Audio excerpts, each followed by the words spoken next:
नमस्कार, जवाब तो चाहिए देख रहे हैं आप और मैं हूं आपके साथ शिवांगी जैन। आज जवाब तो चाहिए में बात होगी कुंभ नगरी नासिक लैंड जिहाद की फैक्ट्री। जी हां, आज सवाल सीधा है, क्या नासिक की पवित्र भूमि पर लैंड जिहाद चलेगा? महाराष्ट्र के नासिक में पालखेड गांव से बड़ा खुलासा सामने आया। कब्रिस्तान के नाम पर सरकारी जमीन पर कब्जा कर लिया गया, नियम तोड़े गए, लाखों की सरकारी निधि खर्च कर दी गई और पंचायत ने सब देखकर भी आंख मूंद ली। सवाल है कि क्या हिंदुओं की आस्था और पवित्र धरा का यही मूल्य रह गया है? 2027 में नासिक में महाकुंभ होगा, साधु संतों, अखाड़ों और करोड़ों श्रद्धालुओं का महासंगम होगा, लेकिन उससे पहले नासिक में लैंड जिहाद का दाग लग चुका है और यही कारण है कि अब संतों ने मांग उठाई है कि कुंभ से पहले नासिक जिहाद मुक्त होना चाहिए। अब आप जरा सोचिए, जिस भूमि पर साधु संत तप करते हैं, जहां गंगा की पावन धारा बहती है, उसी भूमि पर कब्रिस्तान की आड़ में जमीन हड़पी जा रही है। यह सिर्फ अतिक्रमण नहीं, यह सीधा सीधा अपराध है। अपराध नासिक की परंपरा के खिलाफ, अपराध हिंदू समाज की आस्था के खिलाफ। ग्राम पंचायत ने नियम तोड़े, ग्राम सेवक और सदस्य सब इसमें शामिल बताए जा रहे हैं। महाराष्ट्र भूमि महसूल अधिनियम के मुताबिक धार्मिक उपयोग के लिए जिलाधिकारी की अनुमति जरूरी है, लेकिन पालखेड़ में बिना अनुमति कब्रिस्तान का निर्माण किया गया। सवाल है, क्या पंचायत सत्ता के लोभ में बिक चुकी है? आज पूरा हिंदू समाज आग बबूला है। ग्रामस्थों ने मांग की है कि दोषी अधिकारियों और पंचायत पर अपराध दर्ज किया जाए, कठोर कार्रवाई की जाए और अगर कार्रवाई नहीं हुई तो आंदोलन होगा। आज हम यह सवाल अब सरकार से पूछेंगे, क्या नासिक कुंभ से पहले जिहाद मुक्त होगा? क्या सरकार अपनी आंखों के सामने आस्था का अपमान सह लेगी? आज की बहस में हम खुलकर पूछेंगे, क्या कब्रिस्तान की आड़ में हो रहा है लैंड जिहाद? क्या कुंभ और जिहाद साथ रह सकते हैं? और क्या अब हिंदू समाज को सड़क पर उतरकर नासिक को जिहाद मुक्त बनाना होगा? करेंगे चर्चा, तमाम पैनलिस्ट हमारे साथ जुड़ेंगे, लेकिन देखिए उससे पहले हमारी एक खास रिपोर्ट।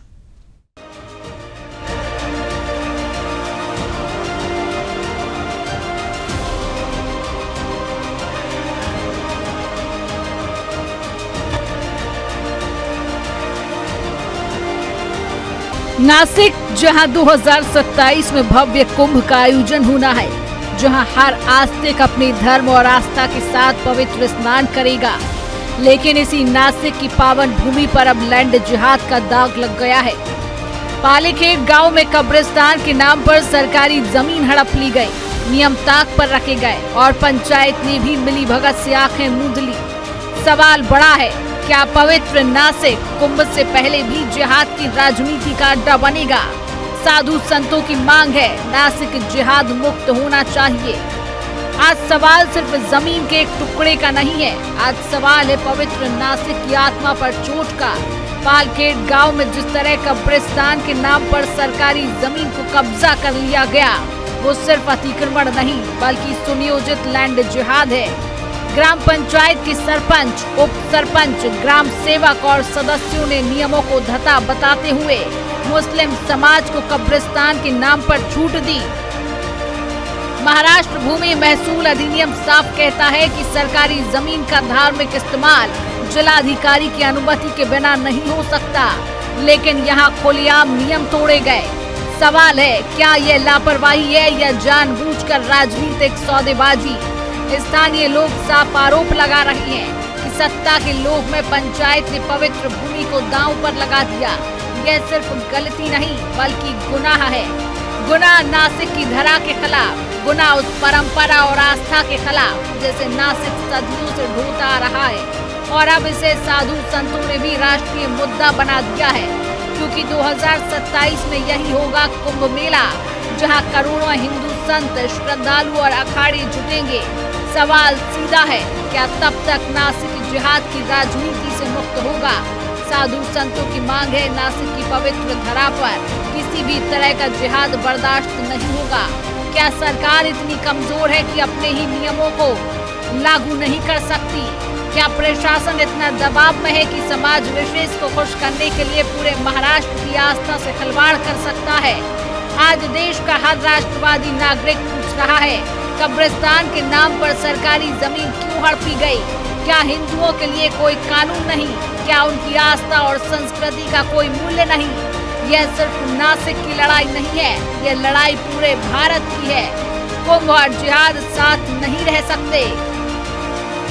हम साफ चेतावनी दे रहे हैं, अगर प्रशासन ने इस मुद्दे पर ठोस कार्रवाई नहीं की, दोषी अधिकारियों और पंचायत पर सख्त अपराध दर्ज नहीं किए, तो आने वाले कुंभ से पहले ही यह आंदोलन सड़कों पर उतरेगा।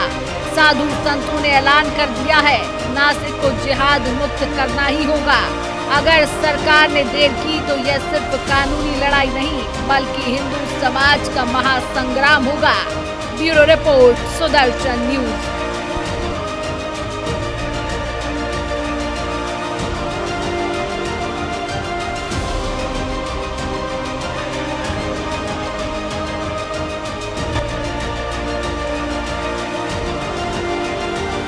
नमस्कार, मी शामराव यशवंत बोलकर.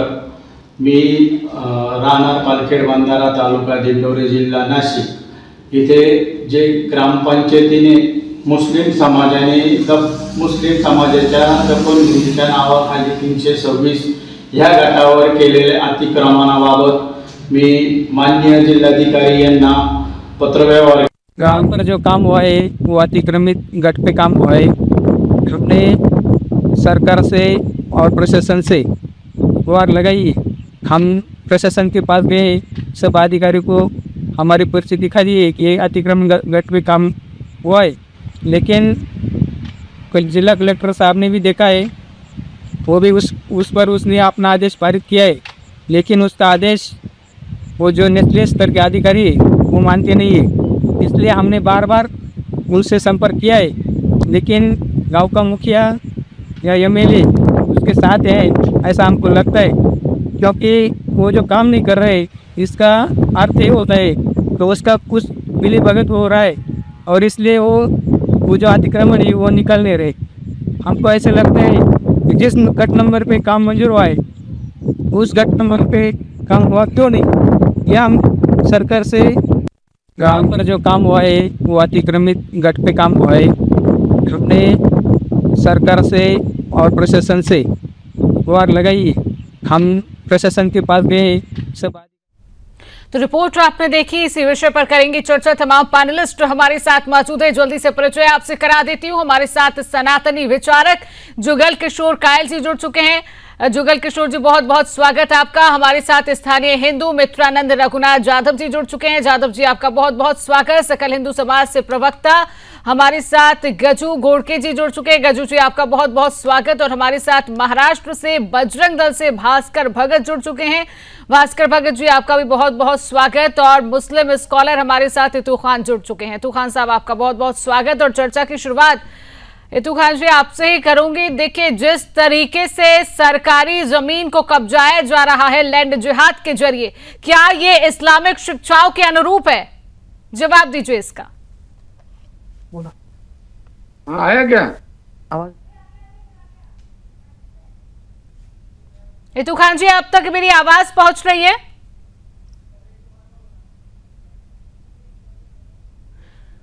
चलिए, खान जी तक आवाज मेरी नहीं पहुंच रही है. हमारे साथ सनातनी विचारक भी जुड़े हुए हैं, इनसे भी मैं अपनी चर्चा की शुरुआत करूंगी. जुगल किशोर जी, देखिए, लगातार भारत देश में लैंड जिहाद के मामले बढ़ रहे हैं. किस तरीके से देश के अंदर ये लैंड जिहाद पनप रहा है, किस तरीके से ये लैंड जिहाद बढ़ रहा है कि हमारे धार्मिक जो स्थल हैं उन पर सरकारी जमीनों को कब्जाना, ये कहां तक उचित है और ये पनप कैसे रहा है? क्या कहेंगे आप किशोर जी? आज शहीद राजगुरु को याद करते हुए उनके 117वें जन्म दिवस पर मैं भारतवासियों की तरफ से आपके चैनल के माध्यम से आगे अपनी श्रद्धांजलि व्यक्त करता हूं, और मां भारती को नमन करते हुए आज की मैं ये डिबेट में अपने विचार रखता हूं. लैंड जिहाद, बहुत सारे जिहाद देश में चल रहे हैं, तो इस समस्या की जड़ में जाना पड़ेगा. इस समस्या की जड़ है जो गजवाए हिंद के नाम से एक मुहावरा चल रहा है. माँ भारती को गजवाए हिंद में बदलने की कोशिशें चल रही हैं. कई रकम के जिहाद चल रहे हैं, उसमें लैंड जिहाद सबसे महत्वपूर्ण है. तो इसमें पहला प्रश्न है, लैंड जिहाद क्यों? जब आप किसी एक स्वतंत्र राष्ट्र की कल्पना करते हैं तो वहाँ पर ज़मीन का होना ज़रूरी है, वहाँ पे प्रजा का होना ज़रूरी है और वहाँ अपना एक संविधान होना ज़रूरी है, जो हमने सोशल साइंस में पढ़ा है। तो आप देखिए, ये धर्मांतरण करके, जनसंख्या में वृद्धि करके ये अपनी भारत की जनता के असंतुलन को बढ़ा रहे हैं। दूसरा, ये ज़मीन को विभिन्न रकम के हथकंडे अपनाकर, जैसे मुंह मांगे दाम से भी ज़्यादा कीमत में आज ज़मीनें पूरे देश भर में बिक रही हैं। कहीं कब्रिस्तान के नाम पर, कहीं मजार के नाम पर, कहीं वक्फ अधिनियम के का दुरुपयोग करके भारत माता की भूमि को ये हथियाते जा रहे हैं। ये हमारा दुर्भाग्य था कि करीब करीब 60 से 70 साल तक हम एक ऐसी विदर्भी सरकार के चंगुल में फंसे हुए थे कि इस वेदना को जानते हुए भी व्यक्त नहीं कर पा रहे थे या ऐसे मामले नहीं आ पा रहे थे। परंतु जब से हमारी सनातनी धर्म को एक समर्थक सरकार मिली है, एक जागरूक सरकार मिली है, एक संवेदनशील सरकार मिली है, अब ये मुद्दे सामने आ रहे हैं। विषय ये नहीं है कि कितना कानूनी है, कितना गैर कानूनी है। और एक बात आपको बताना चाहूंगा, अंग्रेजों ने 1879 में बॉम्बे लैंड रेवेन्यू एक्ट के माध्यम से इस समस्या को पकड़ लिया था। जब हमारे यहाँ दंगे फसाद होते थे तो उन्होंने बॉम्बे लैंड रेवेन्यू एक्ट में एक अमेंडमेंट किया। उसके बाद में आगे चलकर वो पब्लिक डिस्टर्बेंस एक्ट के रूप में कन्वर्ट हुआ। उस कानून का मुख्य मुद्दा ये था कि जहाँ पर विधर्मी बहुसंख्यक है वो अलग रहेंगे और जहां हिंदू ज़्यादा बहुसंख्यक है वहां पर ये विधर्मी किसी भी तरह की जमीन या संपत्ति की खरीद बिक्री नहीं कर सकते। परंतु दुर्भाग्य यह है कि इस कानून को ठंडे बस्ते में डाल दिया गया। आज पूरे देश भर में हम देख रहे हैं कि ये विधर्मी लैंड जिहाद के माध्यम से, क्षमा चाहता हूं, लैंड जिहाद के माध्यम से हमारी भारत माता की जमीन को हथियाते आ रहे हैं। और वक्फ अधिनियम के समय पहली बार पता चला कि सेना और रेलवे के बाद में तीसरा सबसे बड़ा जो भूमि भंडार है वो इन विधर्मियों के कब्जे में आ चुका है। लेकिन मैं धन्यवाद देना चाहूंगा असम की सरकार को, उत्तर प्रदेश की सरकार को और अन्य राज्यों की सरकारों को, जब वो इस विषय को गंभीरता से ले रही हैं। रोज हमारे पास सूचनाएं आ रही हैं कि हम इन विधर्मियों को, जो गैर कानूनी कब्जा है इनका, उनको हटाते जा रहे हैं। एक विचार और है कि सुप्रीम कोर्ट का एक कानून आया हुआ है, एक अध्यादेश आया हुआ है, एक गाइडलाइन आई हुई है कि यदि आपको कहीं भी मजार नहीं थी, वो मजार बनी है, तो आप उसमें RTI लगाइए, पता कीजिए और उस अवैध मजार को उठाने का उत्तरदायित्व तो हमें ही लेना पड़ेगा। ठीक है, मुस्लिम स्कॉलर भी हमारे साथ जुड़े हुए हैं। इतू खान साहब, इसका जवाब दीजिए कि बार बार लैंड जिहाद की घटनाएं बढ़ रही हैं। नासिक जैसी पवित्र भूमि पर लैंड जिहाद का मामला सामने आता है। क्यों सरकारी जमीनों को कब्जाने के लिए कब्जाया जा रहा है, लैंड जिहाद बढ़ रहा है? क्या ये आपके इस्लामिक धर्म के अनुरूप है? क्या इस्लामिक ये शिक्षा देता है? क्या कहेंगे आप?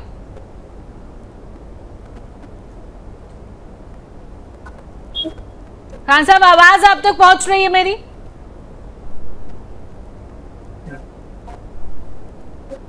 चलिए, इन तक मेरी आवाज नहीं पहुंच रही है। पीसीआर टीम एक बार कनेक्ट करके देखिए आवाज क्यों नहीं पहुंच रही है। हमारे साथ मित्रानंद रघुनाथ यादव जी भी जुड़े हुए हैं जो स्थानीय हिंदू हैं। इनसे भी मैं जानना चाहूंगी कि क्या ये पूरा मामला है और क्या इसकी शिकायत आपने कही कि जिस तरीके से ये लैंड जिहाद बढ़ रहा है नासिक जैसी पवित्र भूमि पर 2027 में, जहां पर कुंभ का आयोजन होना है, लेकिन कुंभ के आयोजन से पहले लैंड जिहाद की घटना सामने आती, क्या इसके बारे में आपको कैसे पता चलता है? क्या ये पूरा मामला, इसकी जानकारी हमारे दर्शकों को दीजिए। जाधव जी, नमस्ते, आवाज आ रही मेरी? जी जी, आपकी आवाज हम तक पहुंच रही है, बात पूरी करिए जी। हेलो जी जी, हेलो, आप तक मेरी आवाज पहुंच रही है? जाधव जी, आप तक मेरी आवाज पहुंच रही है? हाँ, नमस्ते मैडम। जी जादव जी, मेरा आपसे ये सवाल है कि ये जो मामला है ये कब से आपके गांव में शुरू हुआ और इसको लेकर प्रशासन क्या एक्शन ले रहा है? आपने कहीं पर कोई शिकायत की? क्या ये पूरा मामला, एक बार दर्शकों को इसकी जानकारी दीजिए। मैडम जी, ये जो चल रहा है ये 2-3 साल से चल रहा है। हमने हमारी जो अर्जी थी वो प्रशासन से दे दिया था, लेकिन उसके ऊपर प्रशासन ने कुछ काम नहीं किया। और जो लैंड जिहाद हुआ है वो उनके जो सरकारी जमीन है उसके ऊपर उसने किया है, लेकिन जो उनकी जमीन थी जो प्रावधानिक तौर से उनको मिली थी उस पर उसने काम मंजूर किया और बाद में वो काम उस गट नंबर पे नहीं किया। वो जो जिला कलेक्टर के माध्यम से जो आते हैं गांव में उस गट नंबर पे उसने अतिक्रमित जगह पर ये काम किया है और इसकी गुहार हमने 2-3 साल से लगाई है, लेकिन हमारी आवाज ना अधिकारी ने सुनी ना कोई कार्यकर्ता ने सुनी। हम जिला कलेक्टर के पास भी गए मैडम जी, लेकिन कलेक्टर ने भी हमको बता दिया, हमने उसको हमारी पर्ची दिखाई तो उसके ऊपर एक्शन लेने का उनको बोल दिया, लेकिन कुछ एक्शन नहीं हुआ आज तक। चलिए ठीक है, हमारे साथ सकल हिंदू समाज के प्रवक्ता गजू घोटके जी जुड़े हुए हैं। गजू घोटके जी, जैसे कि आपने जादव जी की बात सुनी, उन्होंने कहा कि जिलाधिकारी के पास भी वो गए, किसी ने उनकी बात नहीं सुनी, प्रशासन ने उनकी बात नहीं सुनी। ऐसे में सकल हिंदू समाज क्या कर रहा है? सकल हिंदू समाज की क्या रणनीति है कि लगातार नासिक जैसी पवित्र भूमि पर लैंड जिहाद बढ़ रहा है? आखिरकार क्यों? हिंदू समाज की क्या रणनीति है इसको लेकर? गजू घोटके जी, सवाल आपसे, आवाज आप तक पहुंच रही होगी मेरी। हेलो जी गजू घोटके जी, आवाज आप तक आ रही है? जगह पे जो जगह है उधर जो अतिक्रमण हुआ है, वो अतिक्रमण का जो सरकार ने उसके ऊपर जब हमने अर्जी दिया तो सरकार ने वो तोड़ने का उनको अनुमोदन भी किया है, लेकिन ग्राम सेवक तहसील ये काम तोड़ रहे नहीं है। अगर महाराष्ट्र में हिंदुत्ववादी सरकार है तो सरकार ये काम होना चाहिए, इसका आंदोलन करके ये काम होता नहीं है। वो काम लैंड जिहाद बहुत सारी जगह पे महाराष्ट्र में हुए हैं, लेकिन जैसा उत्तर प्रदेश में ऐसे लैंड जिहाद तोड़े गए हैं, जैसा वैसा ही महाराष्ट्र में होना चाहिए। अगर कब्रिस्तान के नाम पे अगर इन्होंने पालखेड़ गांव में लैंड जिहाद किया है, उनको जगह दिया है पहले से ही, और ये जगह तोड़ने का जिलाधिकारी कलेक्टर ने काम किया है, तो भी ये काम अगर ये तोड़ते नहीं है तो सकल हिंदू समाज इसके ऊपर जन आंदोलन करेगा और वो जगह हम खुद तोड़ेंगे। इस नाम पे हमारा ये कहना है कि महाराष्ट्र में ऐसे बहुत सारी जगह है कि उधर लैंड जिहाद हुआ है। उधर महाराष्ट्र में अगर लैंड जिहाद के नाम पे अगर कितना तो भी जगह, अगर उस जगह पे उनको स्मशान भूमि चाहिए तो एक जगह पे पांच ठिकान के ऊपर स्मशान भूमि होता नहीं है। यह स्मशान भूमि उन्होंने किया, उधर मस्जिद भी बांधेंगे स्मशान भूमि के नाम पे, उधर वो सब लोग उधर अजान भी करेंगे। तो ये जो भी है तो ये जगह ऐंठने का काम है। ये हिंदू सकल समाज चाहता है क्या ये जगह नस्तनाबूद होना चाहिए। उधर इस जगह के ऊपर इन्होंने ऐसा काम होता है, उनको डॉक्यूमेंट दिया, ग्राम सेवक को डॉक्यूमेंट दिया। इधर का जो भी मुस्लिम संगठन है वो जगह को छोड़ता नहीं है, तो उनके ऊपर सरकार ने उनको अरेस्ट करना चाहिए। जो भी उसके अंदर आता है उनको अरेस्ट होना चाहिए, अरेस्ट करना चाहिए। अगर तो अरेस्ट करते नहीं है तो हिंदू सकल समाज उधर ये जगह पे कोई भी ये हो सकता है वो तोड़े। चलिए ठीक है, हमारे साथ मुस्लिम स्कॉलर जुड़े हुए हैं। आप इस बात का जवाब दीजिए कि जिस तरीके से लैंड जिहाद पूरे देश में पनप रहा है धार्मिक स्थलों के लिए, क्या सरकारी जमीन को कब्जाना, मेरा बार बार आपसे यही सवाल है, क्या इस्लामिक शिक्षा के अनुरूप है ये? इतू जी जवाब दीजिए इस बात का। बिस्मिल्लाहिर्रहमानिर्रहीम। आप सवाल का जवाब दीजिए। देखिए सुदर्शन न्यूज पर बैठकर शुरुआत ऐसे मत करिए, आप सीधा सवाल का जवाब दीजिए मेरे। सीधी जवाब देंगे, जब वहां देंगे तभी जवाब देंगे, उससे पहले जवाब देंगे नहीं। पहली बात यह है कि अभी जितना कुछ सुनने में आ रहा है ये 2014 के बाद लब जिहाद, ये जिहाद, आतंकी जिहाद, जमीनी जिहाद, ये जिहाद 2014 से पहले तो ये सब था भी नहीं। कहा कि 2014 से पहले हिंदू ही नहीं था। हिंदू तो 2014 के बाद आए आप लोग, तो अभी तो आप लोग जागे हैं कि हिंदू तो 2014 के बाद आया, तो कब्रिस्तान बना, पाकिस्तान बना, हिंदुस्तान बना। उससे पहले तो आप लोग का कुछ था नहीं। आज आप लोग को कोई मुद्दा नहीं है, मुसलमान को लेके खेला खेल रहे हैं। जिस दिन मुसलमान खेलने लगेगा उस दिन आप लोग का क्या हाल होगा ये सोच लीजिए। मुसलमान कैसे खेलेगा? आप तो बस जमीनें हड़प रहे हैं, आप बस जमीन हड़प रहे हैं। अरे अगर 2014 के बाद भी लैंड जिहाद है तो कर तो आप ही लोग रहे हैं ना, जमीन हड़प कर आप ही लोग रहे हैं। अगर 2014 के बाद भी है तो आज जितना जमीन है हिंदुस्तान का, बहाराना हमारी जमीन को आप कब्जा किए हुए हैं। लाल किला मेरी जमीन पे है, आपका नहीं है। ताजमहल मेरी जमीन पे है, कुतुब मीनार मेरी जमीन पे, आपकी जमीन पर आप हड़प करके खा रही हैं। ठीक है जुगल जी, आपकी बात का जवाब बोलने में हमारा ठीक है, हमारे साथ सनातनी विचारक हैं, ये आपकी बात का जवाब। शिवांगी जी, मैं आपको धन्यवाद देता हूं कि आज आपने एक बड़े ज्वलंत मुद्दे पर ये बहस रखी है। इनको मालूम होना चाहिए। ठीक है, आप जो मुद्दा उठा रहे हैं, आप जो आरोप लगा रहे हैं उसकी बात का जवाब देंगे जुगल जी। जुगल जी जवाब दीजिए जो ये कह रहे हैं। इनको मालूम होना चाहिए, आपने इनका परिचय स्कॉलर के रूप में कराया और ये किस तरह की भड़काऊ भाषा में बात कर रहे हैं, और इल्जाम लगेगा कि हम लोगों ने हिंदू मुसलमान कर दिया। हमने एक बार भी शब्द हिंदू मुसलमान शब्द नहीं प्रयोग किया। भाई साहब को मालूम होना चाहिए इस देश का विभाजन 2 नेशन थ्योरी पे हुआ था।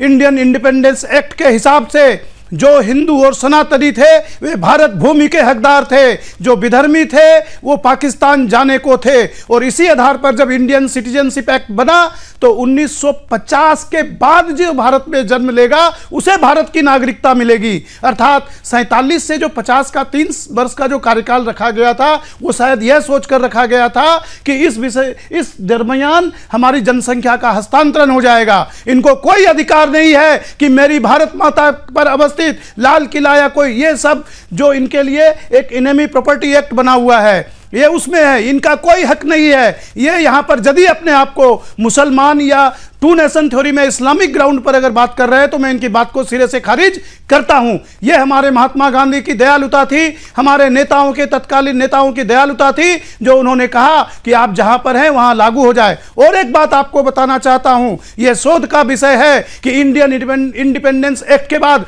कोई नोटिफिकेशन नहीं है, कोई गजट नहीं है कि जो इस्लामिक धर्म के अनुयायी थे वे भारत के नागरिक बन सकते हैं। खाली एक पैक्ट हुआ था और उस पैक्ट के आधार पर यह निर्णय हुआ था कि इन लोगों को यहां पर रहने दिया जाए। बाद में हमारे संविधान में रकम की छेड़खानी हुई। हो सकता है कुछ हमारे पूर्वजों ने गलती करी होगी, हमारे राजनेताओं ने गलती करी है, लेकिन आज सनातन जाग चुका है। हम इनको ईंट का जवाब पत्थर से देंगे। धन्यवाद। चलिए ठीक है, जाधव जी इस बात का जवाब दीजिए, आपने क्या पंचायत में इस बात की शिकायत की है और कौन लोग शामिल हैं, इनके क्या कोई नाम सामने आए हैं? जिस तरीके से आप कह रहे हैं कि इस पूरे मामले को लेकर आपने हर जगह जिलाधिकारी तक आप पहुंचते हैं, 2-3 सालों से लगातार ये मामला बढ़ा हुआ है, कौन किसी के नाम सामने आ पा रहे हैं? क्या ये पूरा मामला, एक बार इसकी भी विस्तार से जानकारी दीजिए। क्या पंचायत में इसकी शिकायत की गई? क्या आपको निष्पक्ष कार्रवाई इसको लेकर देखने को मिलती है क्या? जादव जी जवाब दीजिए। पहले तो हमने पंचायत से शिकायत की थी हाँ। कि ये जो काम तुम कर रहे हो वो गलत तरीके से कर रहे हैं। जिधर तुम्हारा काम मंजूर हुआ है उधर तुम काम कर नहीं रहे, और जिस नंबर पे कुछ तुम्हारा लेना देना नहीं है, कुछ नहीं है, उधर तुम क्यों जा रहे? ये हमने पहले ही पूछा था, लेकिन उन लोगों ने सुना नहीं। उस पर सरकार का जो फंड आता है अल्पसंख्यक से, वो फंड उसने 40 लाख रुपए उस पर खर्च किया है। लेकिन वो जो जमीन थी वो सरकारी जमीन थी, और उसकी जो जमीन थी 20 गुंठा, उस पर उसने काम मंजूर किया, लेकिन उस पर काम किया नहीं। ये बात सच है, मैं स्थानीय हूँ इसलिए मैं सच बोलता हूँ। और जो जगह पे उसने काम किया है वो अतिरिक्त जगह है, पन्ना सार है वो, और पन्ना सार जगह हड़पने की उनकी साजिश है। और ये हमने पंचायत के तरफ से ही कागज निकाले, और उसी के कागज के आधार से हमने पंचायत समिति के तरफ से वो आवाज उठाई, लेकिन उसमें वो अधिकारी ने भी हमारी सुनी नहीं। लेकिन जो अपने प्रांत रहे थे तालुका के, वो प्रांत के पास हम गए, उसने हमारी बात सुनी, वो गए जगह पे देखा तो उसमें सब गड़बड़ी थी, और उसने रिपोर्ट बनाया, और रिपोर्ट बना के जिला कलेक्टर साहब के पास भेज दिया। उसके बाद जिला कलेक्टर साहब ने जो उनकी जो पर्ची थी वो देखी, और देखने के बाद उसने उस पर राय दिया कि यह जो काम हुआ है वो निष्कासित किया जाना चाहिए, उस पर कार्रवाई होनी चाहिए, क्योंकि वो गलत तरीके से काम किया है। कलेक्टर साहब ने भी मोहर लगाई है। और जो सीओ के अंतर आता है, जिला परिषद के अंतर आता है, जो महसूल का जो भाग होता है वो जिला परिषद के अंदर आता है। जिला परिषद के जो सीओ रहे थे उसने भी 10 पर्चियां पंचायत समिति को दिए, लेकिन उस पर भी उन अधिकारियों ने क्यों कार्रवाई नहीं की हमको पता नहीं चल रहा है कि उसके ऊपर कुछ दबाव है क्या, गांव के मुखिया का दबाव है, तो कुछ स्थानिक अधिकारी जो है उसको मिली भगत कर रहे, ये हमको समझ में नहीं आ रहा है। चलिए ठीक है गजू जी, आप एक बात का जवाब दीजिए कि बार बार हिंदुओं की आस्था पर वार किया जाता है, बार बार हिंदुओं पर वार किया जाता है, कब तक ये जिहादी इस तरीके की हरकतें करते रहेंगे? अगर जिस तरीके से हमारे साथ स्थानीय हिंदू जुड़े हुए, उन्होंने अपनी पीड़ा को बताया कि हर तरीके से वो पंचायत के पास पहुंचते हैं, जिलाधिकारी के पास पहुंचते हैं, लेकिन कहीं कोई सुनवाई नहीं होती है। इसके बाद आप हिंदू होने के नाते, सकल हिंदू समाज के आप प्रवक्ता हैं, क्या आपकी कार्रवाई जो हो जाती है वो होती है? क्या आप एक्शन इसको लेकर लेते हैं? कब आप जो है हिंदू की आवाज को बुलंद करते हुए नजर आते हैं? क्योंकि प्रशासन की तरफ से जिस तरीके से स्थानीय हिंदू कह रहे कि कोई कार्रवाई नहीं देखने को मिली, हालांकि सुदर्शन न्यूज ने यह मुद्दा उठाया और सुदर्शन न्यूज लगातार साथ में खड़ा हुआ है। गजू जी जवाब दीजिए। चलिए ठीक है, आपसे इस बात का जवाब हम बाद में लेंगे। चर्चा में बहुत बहुत स्वागत है। चर्चा में वापस लौटेंगे। सकल हिंदू समाज के प्रवक्ता हमारे साथ जुड़े हुए हैं। गजू जी, एक बार फिर से आपसे वही सवाल करूंगी, क्या भूमिका है सकल हिंदू समाज की? क्योंकि प्रशासन तक अगर स्थानीय हिंदू पहुंच रहे हैं तो कोई कार्रवाई देखने को नहीं मिल रही है, तो ऐसे में सकल हिंदू समाज की क्या कार्रवाई, क्या रणनीति हो जाती है, कैसे? क्योंकि जिस तरीके से कुंभ आयोजित होना है 2027 में, 2027 से पहले कुंभ के आयोजन से पहले अगर इस तरीके की घटनाएं होती है तो समाज में ये क्या संदेश दे रही हैं? गजू जी जवाब दीजिए।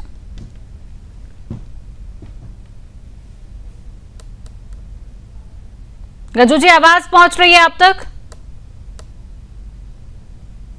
चलिए ठीक है, जुगल जी आप जवाब दीजिए कि लगातार इस तरीके की घटनाएं बढ़ रही है, लगातार लैंड जिहाद बढ़ रहा है, जिहादी घटनाएं लगातार देश में बढ़ रही हैं, ये हमारी समाज को क्या संदेश देता है? देखिए शिवांगी जी, जिहाद किसी भी रूप में हो, हमारे देश के लिए वो एक बहुत बड़ा खतरा है।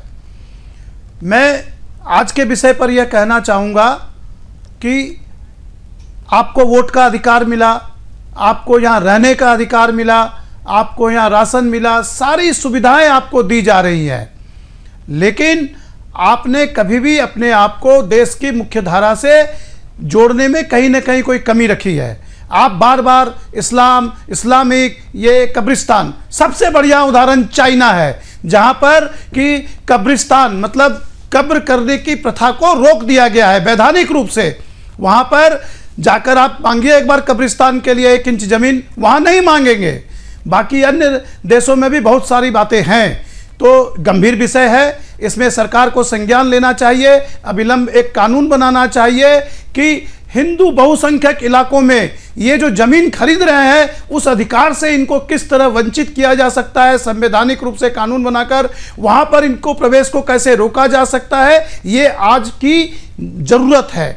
अगला विषय, आपको मैं अभी ये बोल रहे थे कि ये हमारा, ये हमारा, ये हमारा, आज द्वारका नगरी खाली करवाई गई, क्या वो भी आपकी थी?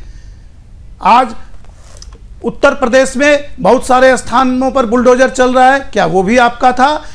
ये कानून का शासन चलता है हमारे देश में, कानूनन। तो इन्होंने क्या रास्ता अपनाया? झारखंड जैसे गरीब राज्यों में, पश्चिम बंगाल जैसे गरीब राज्यों में इन्होंने हमारे जनजातीय समाज के भीतर घुसकर उनकी बहनों से शादी करना शुरू किया और शादी के माध्यम से उनके पति बनकर अब ये उस जमीन के जिहाद में भागी बन रहे हैं। यहाँ पर भी एक लेकुना है। मैं सरकार से निवेदन करना चाहूँगा कि मेरी जनजातीय बहनों के नाम से जो जमीन है वो इन विधर्मियों के नाम से ट्रांसफ़र नहीं हो, ऐसा कोई कानून बनना चाहिए ताकि धर्मांतरण के बाद भी हमारी भारत भूमि सुरक्षित रहे।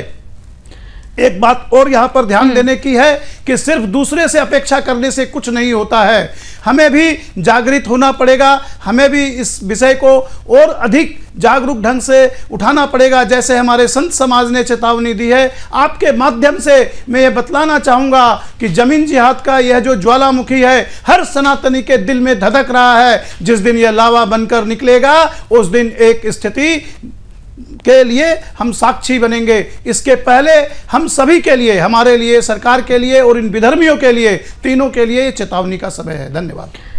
जादव जी, आपने पूरी बात हम तक पहुंचाई है कि आप तमाम प्रशासन तक आप पहुंचे हैं, जिलाधिकारी तक आप पहुंचे हैं। क्या आपके साथ और भी जो स्थानीय लोग हैं वो इसमें शामिल रहे हैं? किस तरीके से आपने आवाज उठाई? और जब प्रशासन ने आपकी आवाज नहीं सुनी, सुदर्शन न्यूज ने इस मुद्दे को उठाया और हम दावा कर रहे हैं कि सुदर्शन न्यूज आपके साथ है, लेकिन अब स्थानीय हिंदुओं की क्या आगे की रणनीति रहेगी, ये भी जानना बहुत महत्वपूर्ण हो जाता है। जाधव जी। मैडम जी, आपने हमारी दखल लिए हमारे काम की, तो मैं आपको धन्यवाद देना चाहता हूँ, आपके चैनल को भी धन्यवाद देना चाहता हूँ। लेकिन जो भी कुछ चल रहा है तो ठीक नहीं चल रहा है। जो भी शासन के अधिकारी है वो ठीक से काम नहीं कर रहे, ये तो दिख रहा है हमको। हमने आपके पास जो भी कुछ है हमारा बयान आपको सुना दिया है, लेकिन उस पर तो कड़ी कार्रवाई, मेरे को तो ऐसा लगता है कि अधिकारी के ऊपर कड़ी कार्रवाई होनी चाहिए। वो अपना जो काम है, फर्ज है, वो नहीं निभा रहे। उनको जो कलेक्टर ने जो पर्ची भेजी है, शिव साहब ने जो पर्ची भेजी, उस पर काम नहीं कर रहे। निचले स्तर के जो अधिकारी है, पंचायत के जो अधिकारी है, वो काम नहीं कर रहे। और जो स्थानीय पंचायत के जो अधिकारी रहता है गांव में, वो मुखिया, उनके साथ मिली भगत होगी, इसलिए वो उनको बख्श रहे। यह बख्श लेना हमारे लिए खतरनाक हो सकता है, इसलिए हम हमारी मांग तेज कर रहे। हमारे गांव में हमारे साथ बहुत आदमी हमारे साथ है। सब गांव को लगता है कि ये जो हुआ है वो गलत हुआ है। गांव वाले सब बुझा रहे, लेकिन क्या है, आगे आने के लिए छत्रपति शिवाजी महाराज का जन्म होना चाहिए, लेकिन मेरे घर में नहीं, दूसरों के घर में, ऐसी बात है। इसलिए वो थोड़ा सा डरते हैं लोग, हिंदू समाज के लोग डरते हैं, इसलिए वो आगे आते नहीं। जिस दिन हिंदू जगेगा उस दिन सब खत्म हो जाएगा, लेकिन हिंदू जगता नहीं, ये हिंदू की कायरता है। बिल्कुल जादव जी, चिंता मत करिए, सुदर्शन न्यूज आपके साथ है और सुदर्शन न्यूज ने जिस तरीके से इस मुद्दे को उठाया है तो कार्रवाई भी होगी और उन जिहादियों को सजा भी मिलेगी। जुगल जी, जादव जी, इतू जी और गजू जी, आप सभी का हमारे साथ जुड़ने के लिए, तमाम जानकारी साझा करने के लिए, समय देने के लिए आप सभी का बहुत बहुत धन्यवाद। तो जिस तरीके से आपने देखा कि नासिक में कुंभ से पहले जिहाद किया जा रहा है, सवाल बहुत बड़ा है कि नासिक कुंभ से पहले क्या जिहाद मुक्त होगा? क्या सरकार आस्था का अपमान सह लेगी? कब्रिस्तान की आड़ में जिस तरीके से लैंड जिहाद किया जा रहा है, आखिरकार ये क्यों किया जा रहा है? और अगर स्थानीय हिंदू हमारे साथ जुड़े और उन्होंने जिस तरीके से अपनी आप बीती बताई कि जिलाधिकारी तक हम पहुंचते हैं, प्रशासन तक हम पहुंचते हैं, पंचायत के अधिकारियों तक हम पहुंचते हैं, लेकिन कोई कार्रवाई नहीं की जाती है। सुदर्शन न्यूज ये सवाल पूछता है कि आखिरकार हिंदुओं की आवाज को क्यों नहीं सुना जा रहा है? क्यों प्रशासन की तरफ से कोई कार्रवाई देखने को नहीं मिल रही है? लेकिन सुदर्शन न्यूज ने आज इस मुद्दे को उठाया तो जरूर कार्रवाई होगी। सुदर्शन न्यूज ये विश्वास दिलाता है और उन जिहादियों को भी कड़ी से कड़ी सजा मिलेगी। तो आज के लिए जवाब तो चाहिए मैं इतना ही। देश और दुनिया की तमाम खबरों को जानने के लिए आप देखते रहिए सुदर्शन न्यूज। जय हिंद।